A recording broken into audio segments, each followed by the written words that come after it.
Hi, my name is Brian, and I am 25 years old. The story I am going to tell you today is about how I lost my memory and how the people around me tried to take advantage of this situation. But by some stroke of luck, the tables turned and the unexpected happened. Before we jump into the story, however, don't forget to subscribe. It would mean a lot to me. I will start my story from the point where I opened my eyes in a hospital. I really don't remember anything that happened before that, or the way my life was. I opened my eyes to find a man and a woman whispering amongst themselves. When they realized that I was awake, they were quickly by my side. "Brian, son! Finally!" the woman almost cried. "We've been waiting for you to gain consciousness for months now," the man said. "Who are you?" My voice came out hoarse. "Oh, right. The doctor informed us about your memory loss," the woman sobbed. "I still can't believe this is happening." "How do you feel, son?" the man asked. "Does it hurt anywhere?" "No," I shook my head. "I feel all right, except for the fact that my mind is completely blank. I don't remember anything. Who am I? And who are you? Why am I in this hospital? Can you please call the doctor?" "Brian, please relax," the woman said. "We're your parents. We won't do any harm to you." "Why should I believe you?" I asked as politely as I could. "Please call the doctor." They listened to me and called the doctor. When I asked the same question to the doctor, he replied that the man and the woman were indeed my parents. They had already proved it with the help of documents. I had no choice but to believe them. I didn't have any memory to rely on. They got me discharged in a few days and brought me home. My supposed mom told me that I had been in a very tragic accident and lost my memory, and it took me 2.5 months to gain back my consciousness. Well, the accident might have been really big if it had so many consequences. I didn't know how to feel. Everything felt numb and empty. "Are there any friends or anyone else I could talk to?" I asked my parents one day. They shared a look, and Dad turned to me with a smile. "Actually, yes. We have invited someone very special. She's going to help you." Just at that moment, the doorbell rang and a girl around my age entered the house. Of course, I had no recollection whatsoever about her. She was a complete stranger to me. "Brian, meet your fiancée, Elena," Mom said, with a smile. "You two were engaged to be married before the accident happened. Elena was devastated and never left your side at the hospital. We had to forcefully send her away in the last few days so that she could get some rest." "Oh, great," I replied dryly. I had no other response. I didn't feel anything towards this Elena girl. Elena gasped. "Brian, what happened to you? You were never like this." I frowned. "I think you know exactly what happened to me. Why are you asking obvious questions?" She gave me a nervous smile. Right, that was stupid of me. But, oh gosh, I missed you so much." She came to hug me, but I moved out of the way. Hurt crossed her features, and I kind of felt guilty, but I was still not so sure about her. I would like to spend some time with you first," I said to her. "I'm trying to see if I can recall anything." She nodded. "That's understandable. Do you want to go back to college? A familiar setting might help you with your memory." I agreed. Staying at home wasn't doing me good anyway. Apparently, I was an engineering student and really good at studies. Many students at college remembered me and approached to have a conversation with me when I went back the first day. It didn't trigger my memory in any way, but it was good to know that I had so many well-wishers and friends. Elena didn't leave my side even once. The shocking thing was that many people were surprised to find out that she was my fiancée. Elena told me that it was because we had kept our relationship a secret. Why would we do that? My parents seemed to like her, and the students were fond of her as well. Then, why was our engagement a secret? I didn't get a chance to ask her this because we were in different departments and she left for her class and I left for mine. During the whole duration of class, my eyes kept going back to one girl who was sitting in a corner. As weird as this sounds, she seemed familiar. This was the first time that I got this feeling from anyone after the whole memory loss thing.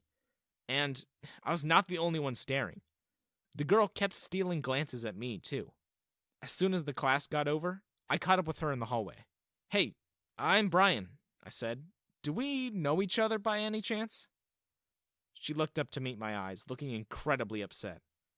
Yes, we know each other. We were... She was cut off mid-sentence by Elena's voice.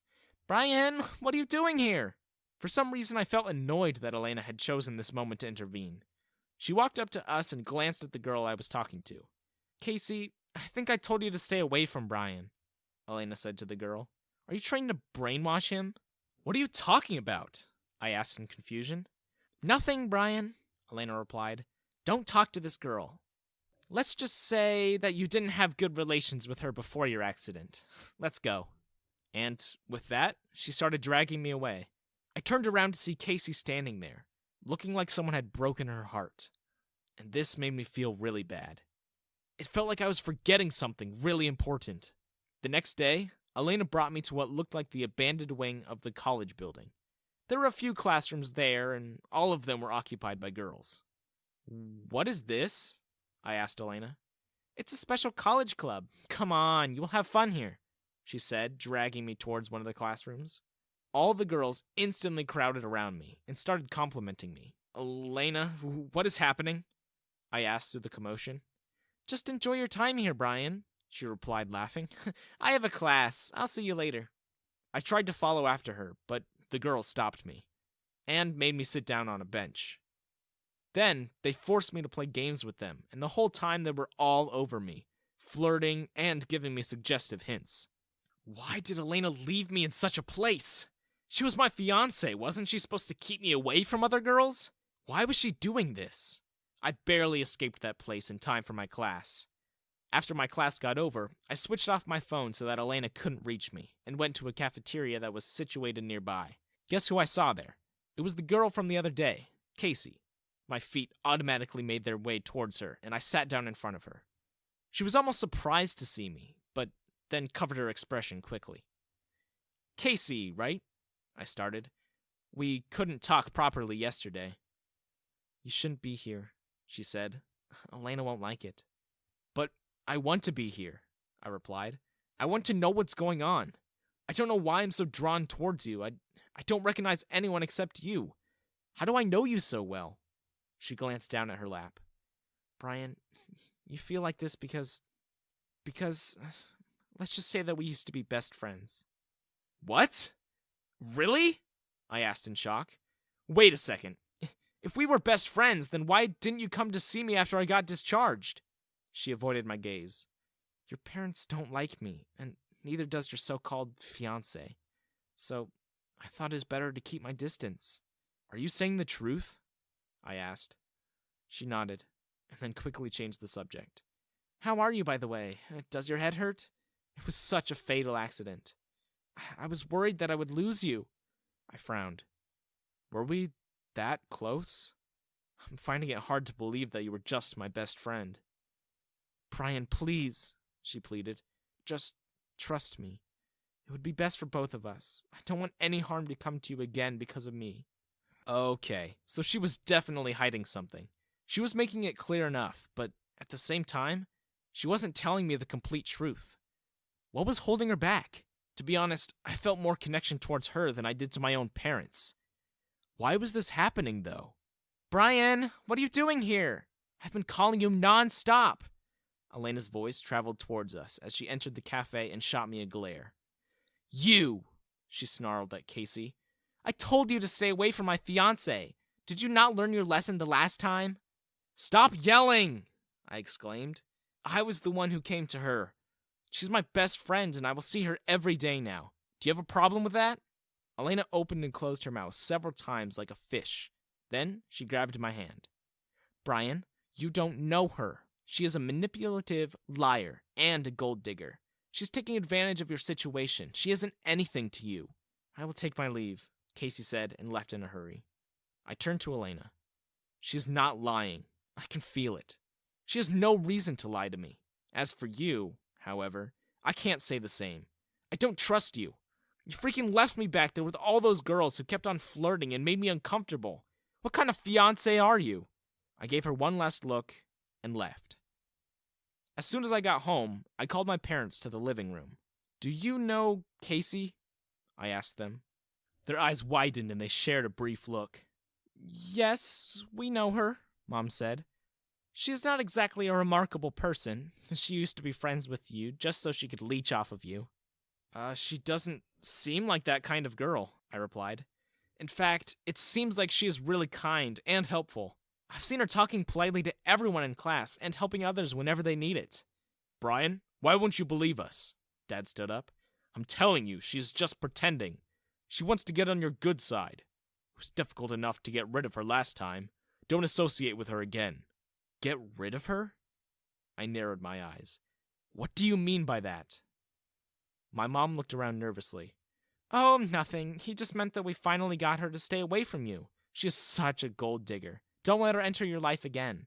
I was about to argue some more, but the front door opened and Elena entered, crying her eyes out. Brian, I am so sorry. She started sobbing over my shoulder. Please forgive me. I just wanted you to have fun. I'm sorry if I made you uncomfortable. I backed away from her. Okay. Don't worry. Oh, you have to let me make it up to you, she said. Come with me. I will prepare a special dinner just for you. Please. My parents prodded me to go, so I sighed and agreed. Why don't you go up and wait in my room while I prepare the dinner and set the table? I want it to be a surprise, Elena said when we entered her house. Yeah, sure, whatever, I replied and went upstairs to her room. My plan was to lie down and get some sleep, but something on her bedside table caught my eye. It was the engagement ring that Elena used to wear around. I picked it up to examine it. There were letters engraved on the ring, B and C. My heart stopped for a second. Shouldn't it have been B and E, as in B for Brian and E for Elena? Why was there a C instead of an E? This didn't make any sense. I knew something was fishy from the start, but this took it to a whole nother level. I thought I should give these people the benefit of the doubt because I lost my memory, but now I had to investigate further. Something was definitely wrong here. I looked around in Elena's room and searched all her drawers and stuff to see if I could find anything, but no luck. In the end, I looked into her closet. There were only clothes and other accessories, but a notebook was lying deep inside, safely concealed with the help of clothes. I glanced towards the gate to make sure that no one was coming and opened the notebook. What I saw in there blew away my mind. It was clearly written in big, bold letters that I was the heir to my late grandfather's assets and money. Some document copies were attached as well. And from those, I gathered that my parents had been disowned a long time ago, and my grandfather passed his wealth to me instead. But that was not all. There were pages upon pages of plans and plots, and a few photos that shocked me to the core. Are you interested in knowing what these were? And do you want to know the rest of my story? I want to do a part 2 for you, but I will need your support for that. Please subscribe, share, and help this video reach at least 40,000 likes for a part 2. I hope to see you again with a second video. Hey guys, it's Brian again. I'm back with the second part of my story as I promised.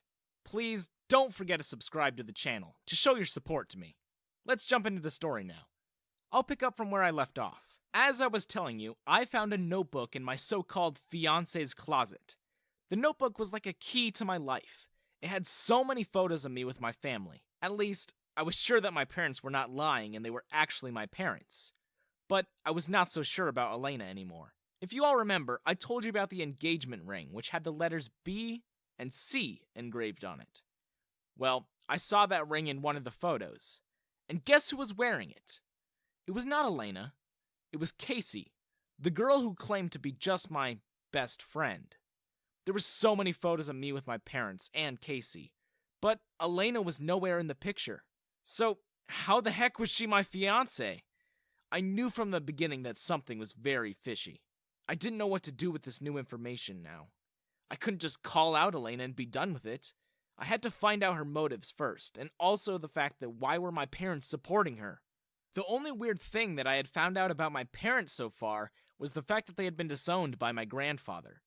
And surprisingly enough, my grandfather had left his large empire in my name, meaning that I owned a lot of wealth and property now. Why was I unaware of this until now?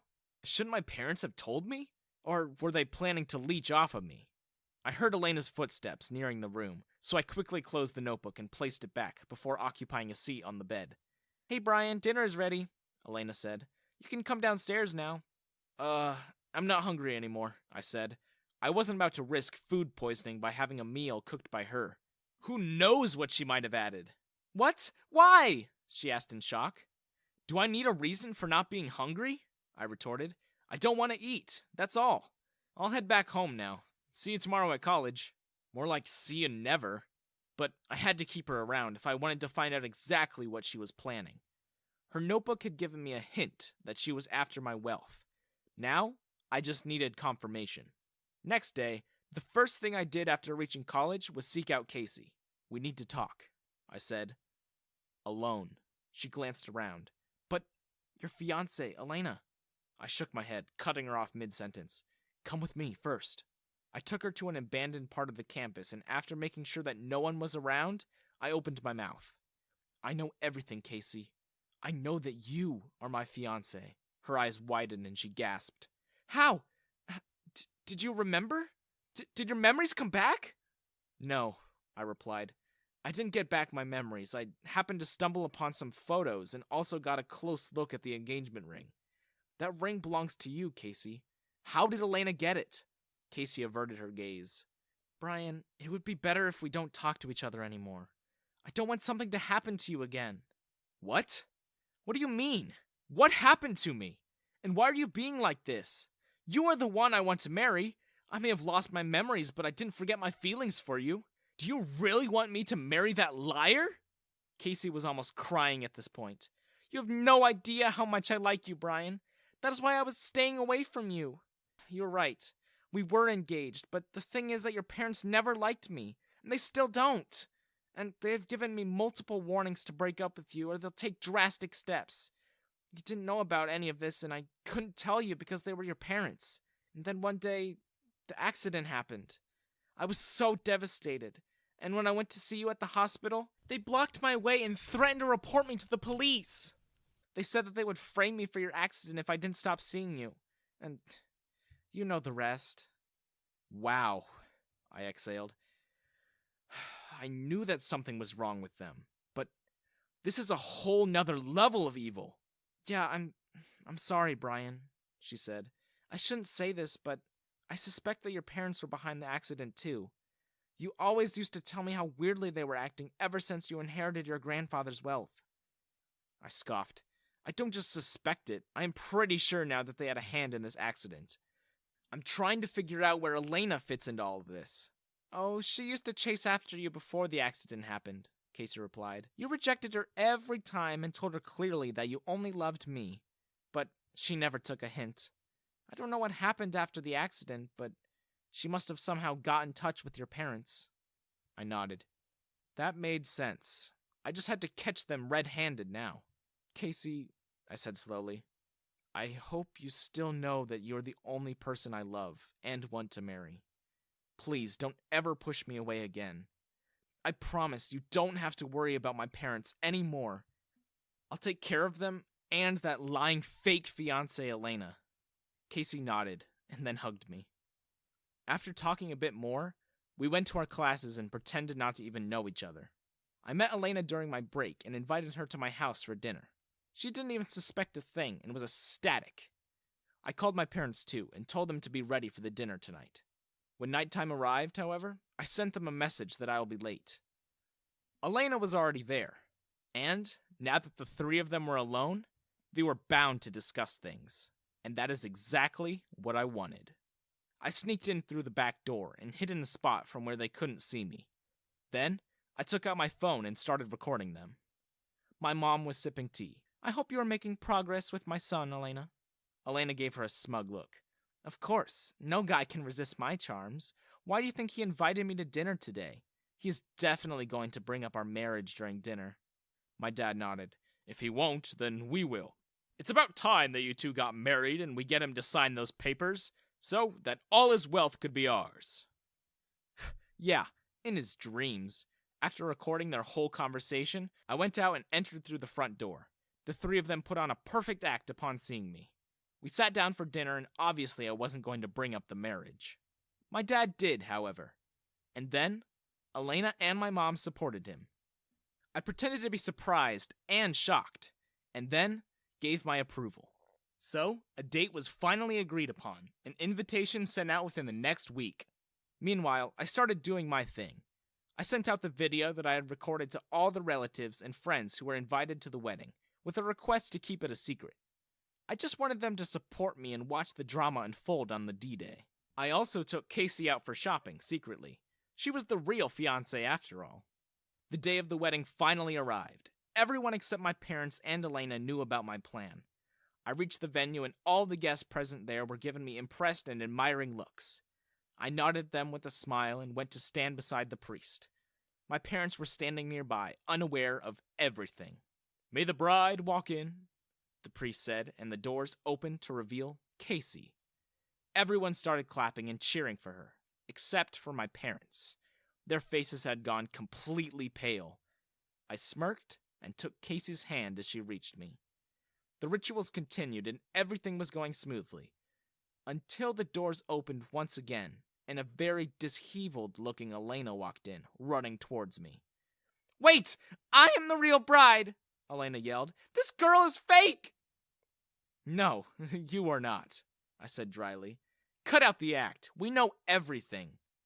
"Yes, you are the fake one here, Elena," one of the guests shouted. "Yeah, get out before we call the police, you gold digger," someone else said.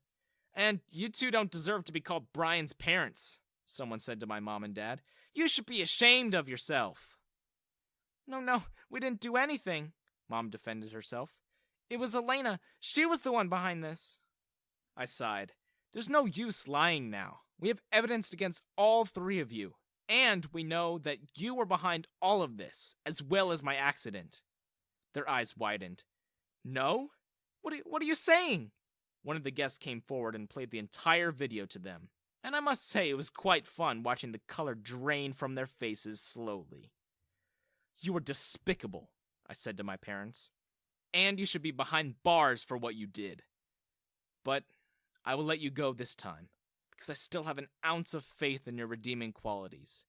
Just don't ever show your faces to me again. You are not my parents anymore." They literally fell to my feet and begged for me to forgive them. But that wasn't happening. I would die before I forgave them. Meanwhile, Elena was being bashed by everyone for what she did. I left her at the altar and grabbed Casey's hand and walked out. I don't believe in such things as happy endings or fairy tale stories, but Casey and my story was one of those, and I'm so glad that we finally found our way back to each other. Now we are living happily without any worries about my parents or a fake fiancé. If you liked my story,